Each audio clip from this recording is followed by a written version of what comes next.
What's up, YouTube? It's your boy JP's on the keys, and it's too easy. And I low-key just kicked myself in the foot because I recorded a whole Beyond the Beat episode, and then I turned my mic off accidentally halfway through the episode, so you can't hear me talk. Like, bro. But anyway, I'm not even tripping. But American Civil War Oversimplified, requested by Horde. Oh, on another note, speaking of a VPN, I'm thinking about doing my own website, like for my channel with beats, videos, possible merch, or direct contact. Maybe I'm working on building a website. You know what I'm saying? Building my own brand. But anyway, let's get it, bro. To get 70% off an annual subscription, plus an additional month free. Also, stun your friends, turn heads, get compliments. Buy yourself some Oversimplified merch today, along with a very honest new character pin. Link in the description down below. Okay, Mrs. Lincoln, this is it. One last push, and we're done. 9 months and 4 days ago, my father brought forth upon my mother himself, and gave to her a child, conceived in a shack in Kentucky, and dedicated to the proposition that I will drink num-nums from a bottle and do little poo-poos in my pantses for the next 2 to 3 years. Now what is it babies do again? Oh yeah. I am not touching that. What? Okay. Abraham Lincoln grew up with his relatively poor family in Kentucky, eventually moving to Indiana, and finally, Illinois. He read a lot of books, worked a lot of jobs, wrote some questionable poetry, and finally entered the law profession. Despite being self-taught, he turned out to be a pretty clever and astute lawyer. In one case, a guy claimed he witnessed a murder at night, and Lincoln was like, "How could you have seen anything in the dark? There was a bright full moon." A what? A bright full moon. Can you say that again, please? There was a bright full moon. A dim half moon? No, a bright full moon. That's funny, because according to this almanac, there was a dim half moon that night, which makes you a liar.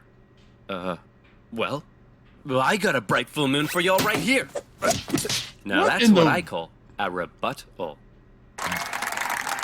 Lincoln and his cheekbones weren't only interested in law, however. He also dabbled in the world of politics, serving as a legislator in both local and national assemblies. And what a time it was. Not even 100 years after the Founding Fathers wrote all men are created equal, politicians were already asking, yeah, but what does that mean exactly? It means all men.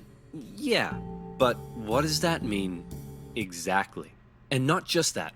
States' rights versus the federal government. What are the executive powers of the president?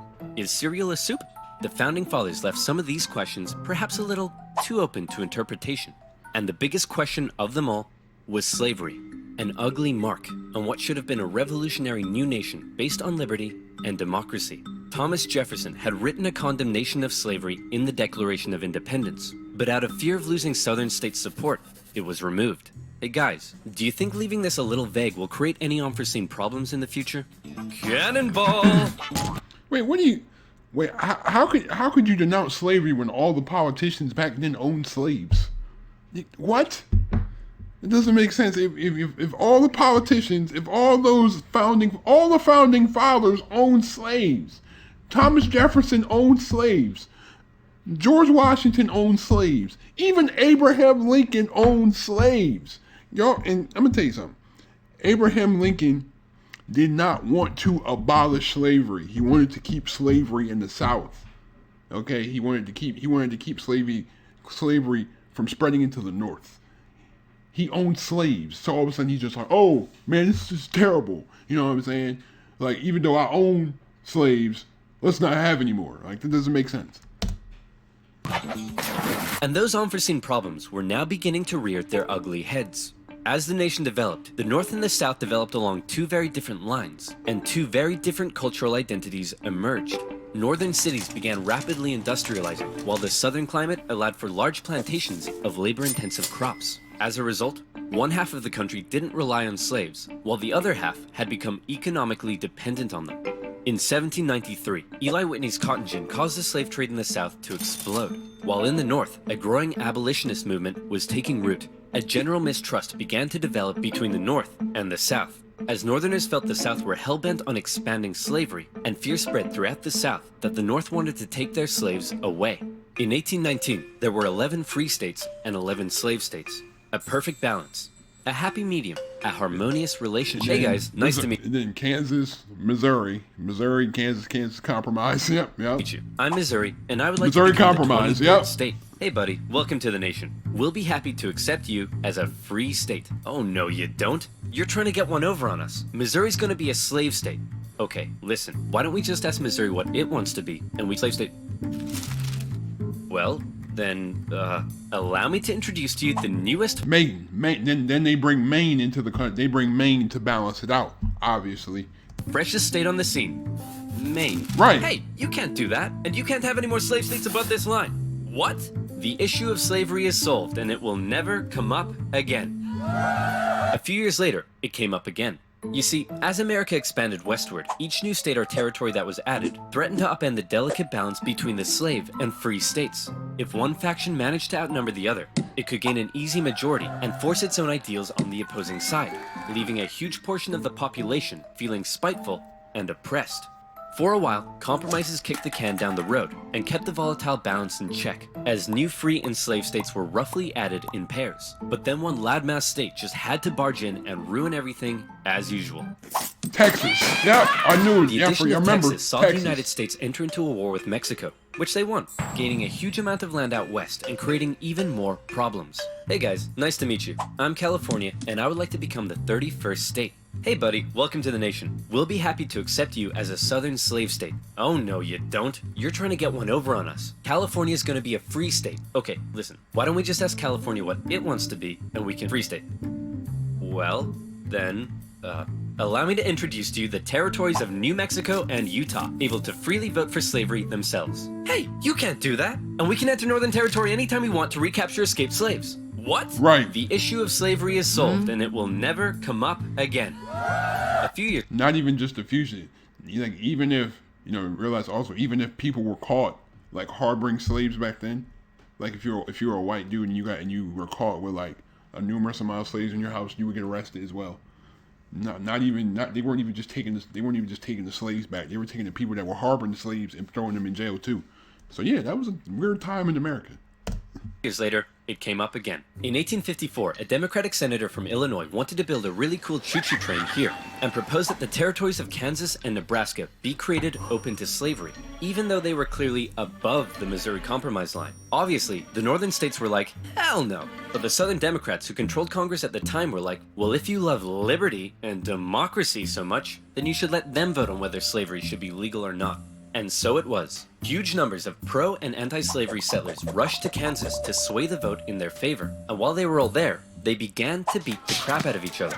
Bloody Kansas. And bloody Kansas. One of those settlers was a man named John Brown, a former businessman who failed at just about everything he tried and went arguably insane. He was a radical abolitionist and dedicated much of his life to the Underground Railroad and freeing slaves. One night, in revenge for an earlier raid by pro-slavery forces, he and his sons killed a number of pro-slavery settlers in the territory, helping to kickstart years of violence known as Bleeding Kansas. Kansas and Nebraska both eventually voted in favor of outlawing slavery. But from here, the tension began to grow at a rapid pace. In 1852, author Harriet Beecher Stowe penned Uncle Tom's Cabin, a best-selling novel that exposed the terrible cruelty of slavery to the world. Oh, how awful. How morally corrupt a nation must be to allow such things to happen. Your Majesty, what should we do about all the starving children working in the coal mines? Nothing! In 1854, Industrial Revolution.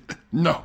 The Republican Party was formed, and Abraham Lincoln emerged as a leading figure. Southern Democrats viewed the new Republican Party with mistrust, believing it to be radical and abolitionist. In 1856, a politician named Charles Sumner gave a speech in Congress, calling out slave-owning Democrats with fiery language. If slavery was a woman, she'd be an ugly one, and the senator from South Carolina would like to boink her. Representative Brooks, do you have a rebuttal? Oh, I have a rebuttal, all right. Yeah, here's a rebuttal for you. Oh, come on. Surely this isn't allowed. I don't know. I'll have to consult the rulebook. I can't find anything about caning a political opponent, but it says here I'm not allowed to wear women's underwear. Uh-oh. News of the violence on the Senate floor took the nation by storm. Southern slave owners sent Representative Brooks new canes to replace his now broken one. And on the floors of Congress, politicians carried weapons in self-defense, which is never a good sign.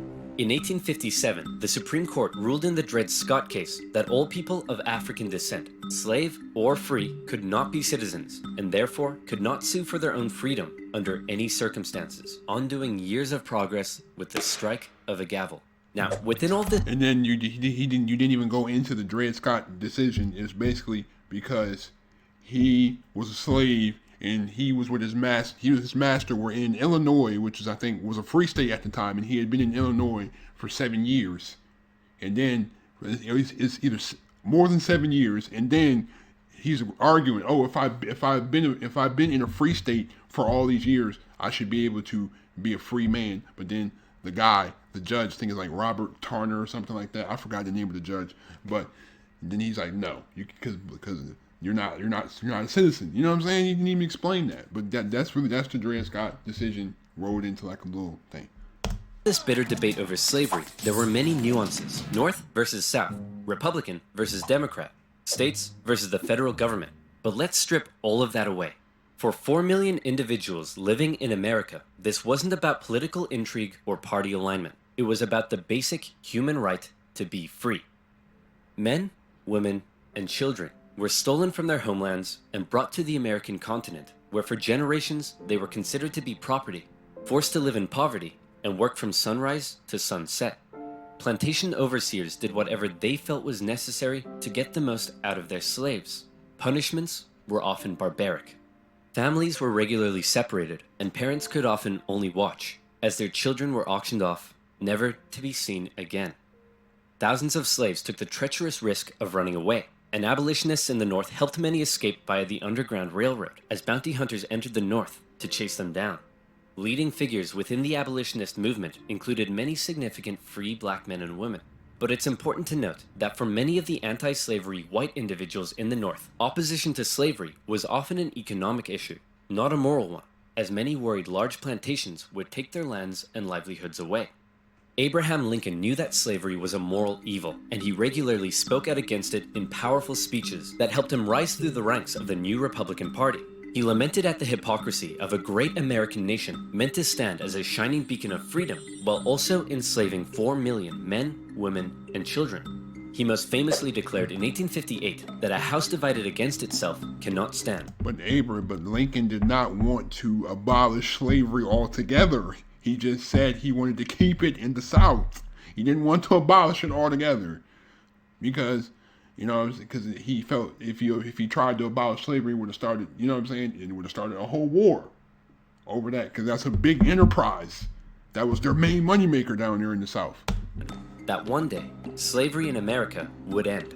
However, even Lincoln was cautious in his opposition. He didn't want to outlaw it entirely, but simply prevent its expansion. Exactly. So that given enough time, Thank you. He believed it Thank you, because the way they teach is Abraham Lincoln hated slavery and he just abolished it. Like, bro, you don't want it to spread you can't spread it. And plus, the thing is, the Constitution had been like, oh, you can't take life, liberty, and property. Well, back then, the slaves were considered property, and you can't take somebody's property without a due process. Naturally die out. Thankfully, history would force his hand. In October 1859, one abolitionist decided he'd try to single-handedly take down slavery by force. Who would be crazy enough to even attempt such a thing? It's our good friend, John Brown. He planned to seize arms from an armory in the town of Harper's Ferry, free the slaves there, and continue south, inciting a major slave uprising along the way.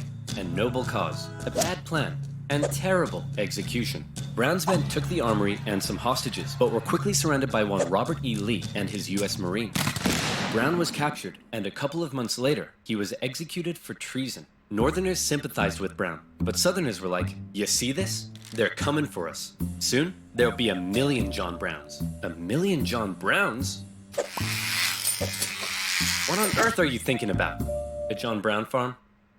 Yeah, me too. To make matters worse, new northern free states meant now the southern states really were outnumbered, and they were beginning to feel bitterly spiteful and oppressed. Further fear began to spread in the South when news broke that a relatively unknown figure had just secured the Republican Party nomination for president. Abraham Lincoln, mostly well-liked among anti-slavery Northerners, had made some of the most powerfully worded speeches against slavery of any politician at the time. And now, there was a chance that he and his cheekbones could become president. For the South, that would be too much. In the 1860 election, Lincoln's name didn't even appear on the ballot in 10 southern states. But much to their horror, when the final results came in, Lincoln had won by an electoral college landslide. Lincoln himself tried to calm their fear. How many times do I have to tell you, I'm not gonna take away your slaves? Yeah, right, Honest Abe. We've had enough of you Northerners. We're gonna go form our own country. You can't do that. Why not? Well, if you had won the election, would it be okay for us to leave? Of course not. Well, why not? Because that's not how victim mentality works. Many states felt that when they joined the Union, they always withheld the right to leave it whenever they pleased. Many people living in 19th century America often felt more loyalty to their state than to the nation. And now, with the South feeling like it had lost its voice in the federal government, they were out of here. South Carolina was the first to go, and over a period of 6 months, one by one, 11 slave states officially seceded from the Union, with just 4 contested border states opting to remain. The seceding states issued the state where I live in is a border state. Yay. number of official documents justifying their secession. South Carolina proclaimed that it was northern states' hostility to slavery that rendered the federal government illegitimate. Mississippi declared that their position was thoroughly identified with the institution of slavery, and in a speech, the said the greatest material interest in the world was slavery. Wow. Confederate vice president stated that the new Confederate government rested upon what he called the great truth of racial inequality. Revered American generals, such as Robert E. Lee, opted to side with their states over the Union. And with all the chaos, one New York lawyer wrote that rather than a bold eagle, America's national bird should be a debilitated chicken. And hey, I kind of like that. One man, watching the crisis unfold, knew it would be his job to solve it. Lincoln was just about to hop on a train and become the President of the United States of America. Hey man, you're hella ugly. Grow a beard or something to hide that face. Good idea. Still ugly. With assassination plots already underway, Lincoln had to travel to Washington, D.C. under heavy disguise and protection. All along the way, he received stacks of threatening letters. May the hand of the devil strike you down. You are destroying this country. Damn you, every breath you take. Love from... Grandma? At his inauguration speech, Lincoln once again reiterated that no, I do not want to take away anyone's slaves. But for Lincoln, he did want to preserve the Union. He declared secession to be nothing but an illegitimate rebellion. In your hands, and not in mine, he said, is the momentous issue of civil war. You can have no conflict without being yourselves the aggressors. We are not enemies, but friends. It was clear Lincoln was ready and willing to get freaky and open up a can of Scatman John if he had to. Whether he had the support of the people, however, was in question. In the end, it was the Confederates that fired the first shot. As they seceded, the Confederate states began seizing federal U.S. property throughout the South. Off the coast of Charleston, South Carolina, was one such federal property, Fort Sumter, held by a measly, undersupplied U.S. force. The Confederate militia there demanded the fort surrender, a request which was quickly denied, and any remaining hope for a peaceful solution to the secession crisis probably then died when the Confederates did this. The Battle of Fort Sumter is considered to be the beginning of the American Civil War. Many of the Confederates there also considered it to be the end of the American Civil War. They hoped Old Abe would just sigh and say, okay, you win. Unfortunately for them, Lincoln actually said, you're about to get a roundhouse to the face. Lincoln sent out the call for 75,000 volunteers, and men signed up in droves, hopeful for some adventure and good old-fashioned F-U-N. In the new Confederate capital at Richmond, Virginia, Confederate President Jefferson Davis and his cheekbones had also sent out the call for 100,000 men. As ever, both sides hoped for a quick end to the war. Is it over yet? No, Jimmy, it's been 1 week. Is it over now? No. How about now? If you ask that one more time, I swear I will turn this army around and you'll all have to go back home to your wives and children. But in particular, the South knew the conflict would pose a bit of a challenge. How can we expect to win with a population of only 5 million against 22 million in the North? If you count us 4 million slaves, you'd have 9 million. Great idea. Hand these rifles out to all the men. Wait a minute. You almost had me there. The problem for Lincoln was that many of his top generals were getting old and were being a bit too cautious. The commanding general was a man named Winfield Scott, a veteran of the Mexican-American War, and by now, he was too fat to even mount a horse. Okay, chaps, we need to come up with a plan. Hit me. We could wait for the Confederates to come and apologize. Maybe we should all sit in a circle and discuss our feelings. Crossing the Delaware into New Jersey worked for me. Those are all terrible ideas. And you? Wrong video. Hey, I'm the greatest president in the history of this nation. Yeah, we'll see about that, dingus. Eventually, Lincoln's generals came up with a multi-pronged strategy. First, a blockade would cut off and starve the South of supplies by sea. Secondly, taking control of the great Mississippi River would sever the South's economic artery while splitting it in two. And finally, a main Union force in the East would move south and take the Confederate capital, ending the war. Bada boom, bada bing. Skirmishes began to break out across the nation, and the Union Army in the East began to move south towards Richmond. Everything seemed to be going well until they reached Manassas, where they came upon a large Confederate force. It's almost like they were waiting for us. How did they know? As it turned out, spies in DC had sent a coded message to the Confederates warning of the invasion. Did you use NordVPN? What the heck is NordVPN? I'm so glad you asked. Do you? Yeah. Secession, Fat Man, and the Union invasion into Virginia. The two sides encountered each other at Manassas, and both geared up for the first major battle of the Civil War, the First Battle of Bull Run.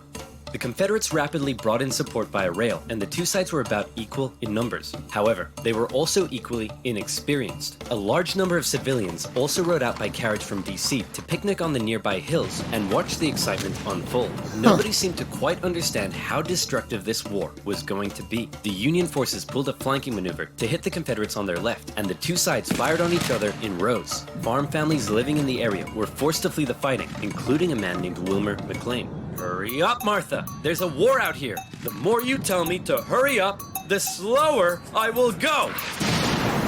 The Union force saw initial success pushing the Confederates back to Henry Hill, but one as of yet fairly unknown General Thomas Jackson had arrived, and he took a defensive position, standing firm like a stone wall, holding the Union army off, and finally sending them running back to Washington, D.C.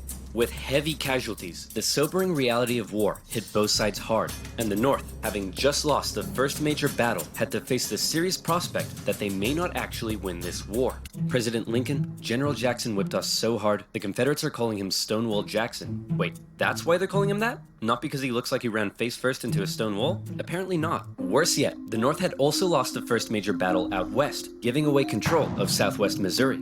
All of this was terrible news for Abraham Lincoln, especially since many of his generals and cabinet already didn't have much respect for him. They felt he was incapable of running a war, because he seemed a bit like your friendly old grandpa. He famously loved a long-winded story and a good pun.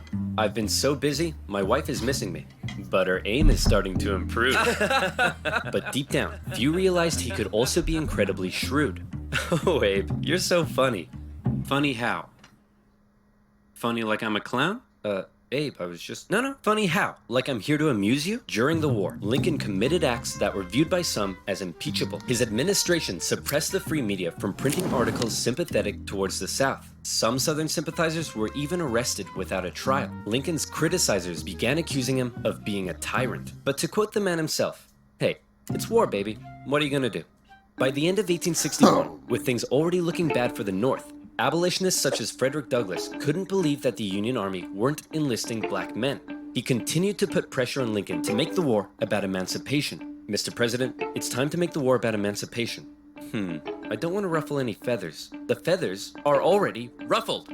But Lincoln, hanging on to hope for a quick end to the conflict, continued to fight only for the preservation of the Union. It was decided, however, that escaped slaves from the Confederacy could be held as enemy contraband, and many of these men were put to work bolstering the Union's infrastructure and supply lines. Hoping to get things moving, Lincoln made young General George McClellan the new commanding general, and McClellan began to train up his men. He thought a lot of himself, however, and believed he was going to be the nation's great savior. And like many others, he didn't approve of the president's handling of the war. On one occasion, Lincoln went to McClellan's house to meet with him, but McClellan was late returning home. He kept the president waiting, and when he finally got there, he just straight up went to bed. Now that's what I call disrespectful. McClellan talked the talk, but could he walk the walk? No. Like Lincoln's other generals, McClellan was maddeningly cautious. Hey man, could you move south and attack the enemy? What? Are you crazy? What if they have a big scary army down there? They probably do. What? Oh my gosh! McClellan worried that he did not have the numbers he needed to fight effectively. What if they have like 10,000 men? Okay, no problem. We'll get you 20,000 men. Well, what if they have 30,000 men? I'll need 40. Okay, you can have 40. Well, what if they have 50? I'll need 60. Lincoln tried, but it was all in vain. McClellan would not make a move for the rest of the year. The North's one saving grace for now was a general out west fighting in Kentucky and Tennessee, General Ulysses S. Grant. Cool, collected, methodical, and a big fan of whiskey. His chief of staff took it upon himself to keep Grant sober. One officer said that Grant habitually wore an expression as though he were determined to drive his head through a brick wall and was about to do it. And that determination led him to score a number of key victories when others around him were failing. At the Battle of Fort Donelson, Grant was like, "Why does Stonewall Jackson get a cool nickname and I don't? I want a cool nickname." "Sir, the Confederates say they're ready to surrender and want to know your terms." "No terms, just unconditional surrender." Hey, unconditional surrender Grant. That's a pretty cool nickname, right? Guys? Would you rather save at least $10 with H&R Block Online or pay more with TurboTax? It's a no-brainer. Right? Later in April 1862, the Confederates launched a sudden attack on Grant's army at Shiloh, but the determined, unconditional surrender Grant threw his lines at the rebels and sent them running. The battle resulted in the heaviest casualties in U.S. history so far, and despite his victory, Grant found himself under fire. You have to get rid of Grant. Why? Didn't he win? Yes, but he just threw his men at the enemy. Isn't that the point? Also, he's a loony drunk. Well, what does he like to drink? I believe whiskey, sir. Then send him more. Lincoln watched as his cabinet did nothing but bicker, and his generals did nothing. But then, worst of all, personal tragedy struck. Lincoln's young son, Willie, very much loved by the president, died of typhoid fever at the age of 11. Lincoln was a sensitive man and was heavily affected by the loss. His wife was inconsolable. But one of Lincoln's greatest traits, what made him such a great leader, was in the darkest of times, with composure and determination, he kept moving forward. He knew it was his responsibility to hold himself and his family together, and by doing so, he hoped to hold the nation together. And he had had it with McClellan's inaction. Lincoln decided he was gonna take control. In March 1862, Lincoln firmly ordered McClellan to once again move south towards Richmond. McClellan insisted instead they move by sea to the Virginia Peninsula and attack Richmond from the southeast. "Yes," said Lincoln. "Okay, anything." Lincoln held on to some of McClellan's men to defend D.C. from a nearby Stonewall Jackson wreaking havoc in the Shenandoah Valley, and he sent McClellan south. McClellan landed on the peninsula, and he began to move inland. He came up against a small Confederate army that had dug in at Yorktown. McClellan vastly outnumbered the force, but it's said that Confederate General Magruder deceived McClellan by cleverly maneuvering his smaller force and making McClellan believe he faced a huge army. "No, you have way more men than them. Move forward." No. McClellan settled in for a month-long siege, giving time for Johnston to move south from Manassas and Magruder time to retreat. When he finally entered the city and found it deserted, he declared it a victory, calling his success brilliant. Then, after meeting some resistance at Williamsburg, McClellan moved to within just 20 miles of Richmond. His army's able to hear the church bells ringing in the enemy capital. You still outnumber them. Go give him hell. No. McClellan once again held back, moving slowly and defensively, and with his army split in two, the Confederates saw an opportunity to strike back. McClellan's advance was halted, and now the Confederates pulled an ace out of their sleeve. "General Lee, you're up. Do you think we should evacuate Richmond?" "No, Mr. President, no need." General Robert E. Lee, one of the most brilliant military commanders of the time, was now in charge. One of his biggest strengths was his ability to read the mind of his enemy, and he knew McClellan was cautious and weak. After moving Stonewall Jackson south to join him, and even though he had a smaller army, Lee hit McClellan in a series of fast-paced, close combat battles that had McClellan spooked. McClellan retreated the Union Army back again and again and again, escaping the peninsula and returning to D.C.